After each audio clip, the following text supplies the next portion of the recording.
ये सच्ची कहानी दोस्ती और भगवान की भक्ति को उद्धृत करती है, जो हजारों वर्ष पूर्व की है, जिससे आप में से अधिकांश लोग अनभिज्ञ होंगे।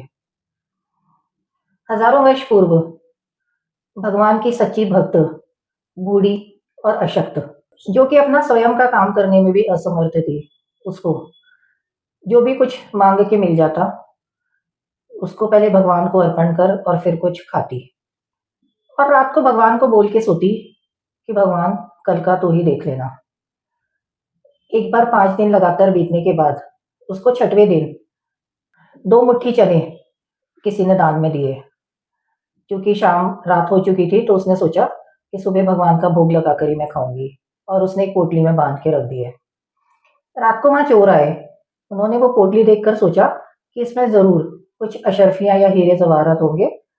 वो चोर उस पोटली को लेके वहां से चले गए और भागते भागते संदीपन ऋषि के आश्रम में पहुंच गए। वहां पर जब इन्होंने आश्रय लेने की सोची, तो अचानक से खटका हुआ, तो चोर डर गए और वो पोटली भी जल्दबाजी में वहीं छोड़कर चले गए। सुबह जब संदीपन ऋषि की पत्नी, जो कि उस आश्रम का संचालन ऋषि संदीपन के साथ करती थी, उन्होंने उस पोटली को देखा तो वो अपने पास रख ली। और जब कृष्ण और सुदामा जंगल में लकड़ियां बीन लिए सुबह जाने लगे, तो उन्होंने वो पोटली उन दोनों के हाथ में देते हुए कहा कि जब भूख लगे तो ये बांट के आधा आधा खा लेना। लेकिन जब भूख का समय आया, तो सुदामा ने वो पूरे चने अकेले ही खा लिए। तो इससे गुरु माँ की अवहेलना हुई।